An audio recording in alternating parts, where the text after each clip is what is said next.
alors on peut être attentif. Et cette attention met fin à l'habitude. Il me faut observer passivement mes réactions, avoir simplement conscience d'elles passivement, et voir qu'elles ne peuvent pas résoudre mes problèmes. Si je comprends tout ce processus, alors je vois que j'agirai d'une manière adéquate pour ce qui est de fumer. Cette démarche aussi conduit à être attentif. On verra qu'on semble incapable d'avoir conscience de l'habitude d'une manière passive. Il y a toujours une réponse de quelque sorte que ce soit qui remonte du passé. On est incapable d'observer le problème comme s'il était entièrement nouveau. Je reviendrai plus tard sur ce point. Si l'attention, la vigilance permet d'arrêter de fumer ou de boire, c'est parce qu'elle permet de comprendre les habitudes.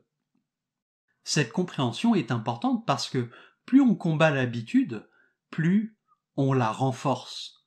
Ce n'est difficile de libérer l'esprit de l'habitude que lorsque vous luttez contre l'habitude. Ça aussi, c'est un point sur lequel je vais revenir plus tard. Pour l'instant, il faut creuser la question de savoir pourquoi l'esprit cultive l'habitude, c'est-à-dire pourquoi il est inattentif. Il faut comprendre en détail la raison pour laquelle l'esprit s'engonce dans les habitudes. Ce n'est qu'une fois que vous avez compris tout cela que l'esprit devient frais, jeune, actif, vivant, de sorte que chaque jour est un jour nouveau. Chaque aube reflétée dans l'eau du fleuve est un spectacle qui réjouit la vue. Si vous considérez l'esprit et observez comment se forment les habitudes, vous comprenez ce qu'il est essentiel de comprendre et tout le reste devient insignifiant et s'évanouit. Comprendre tout ce processus d'instauration et d'abandon des habitudes.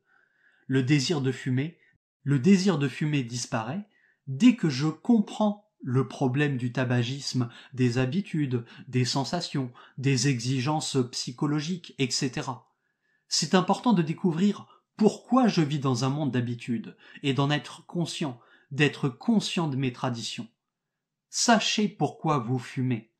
Si je n'en suis pas complètement conscient, je ne comprends pas la tradition, l'habitude, la routine, alors forcément, elles interviendront, elles percuteront l'objet que je me propose de regarder. On peut renoncer à l'habitude sans résistance, c'est-à-dire sans que la volonté s'exerce, si on comprend toute la nature et tout le mécanisme de formation des habitudes. Donc, lorsqu'on a un espace dans lequel le temps psychologique est aboli, il n'y a pas le moindre conflit et, à partir de cet espace, vous pouvez agir sans qu'intervienne la résistance